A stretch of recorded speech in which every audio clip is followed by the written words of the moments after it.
मेरे प्यारे दोस्तों, हिंदी शॉर्ट हैंड कोचिंग में आप सभी का स्वागत है। आज हम लोग दैनिक जागरण के संपादकीय से 460 शब्दों की एक डिक्टेशन 80 शब्द प्रति मिनट की स्पीड से लेंगे। डिक्टेशन 5 सेकंड के बाद स्टार्ट होगी, तब तक के लिए आप लोग तैयार रहें।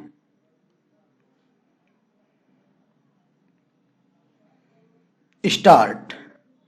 फेसबुक, इंस्टाग्राम और ट्विटर जैसे डिजिटल प्लेटफॉर्म के विरुद्ध की जाने वाली शिकायतों के समाधान के लिए शिकायती अपीलीय समितियों के गठन का निर्णय समय की मांग और आवश्यकता थी।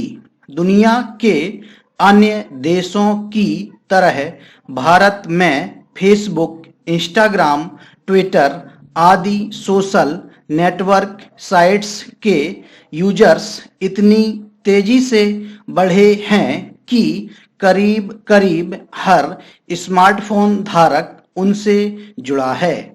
चूंकि यह संख्या करोड़ों में है, इसलिए ऐसी कोई व्यवस्था बननी ही चाहिए थी जिससे लोगों की शिकायतों का समाधान हो सके।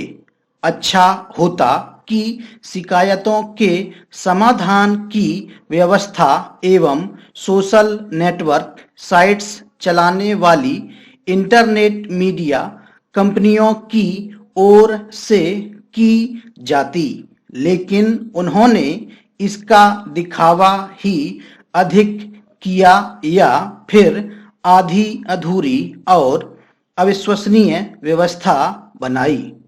इतना ही नहीं, कई बार तो इन कंपनियों ने संवेदनशील मामलों में सरकार के आदेश निर्देश को अनदेखा भी किया।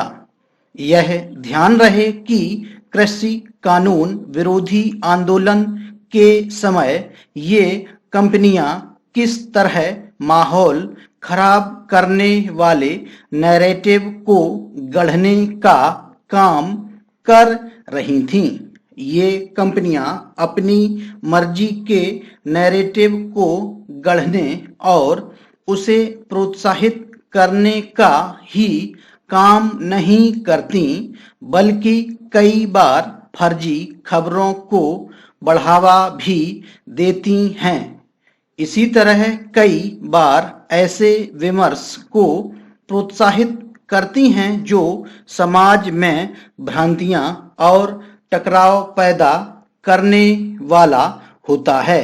इन स्थितियों में उन्हें जवाबदेही के दायरे में लाया जाना आवश्यक था।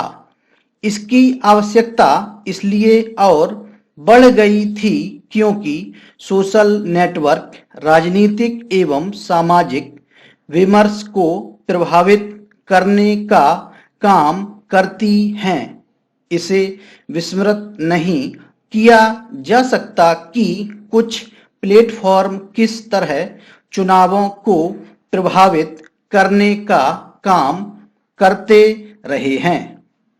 निस्संदेह अभिव्यक्ति की स्वतंत्रता का अपना महत्व है और यह भी एक सच्चाई है कि सोशल नेटवर्क साइट्स इस स्वतंत्रता का सुगम माध्यम बन गई हैं, लेकिन उसका दुरुपयोग किसी भी समाज और देश में अशांति एवं वैमनस्य का कारण न बनने पाए।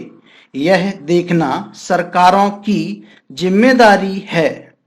यह एक तथ्य है कि सोशल नेटवर्क साइट्स ने विश्व के कई देशों की सरकारों के सामने समस्याएं खड़ी की हैं और फिर यह कहकर अपना पल्ला झाड़ लिया कि वे अभिव्यक्ति की आजादी को संरक्षित कर रही थीं।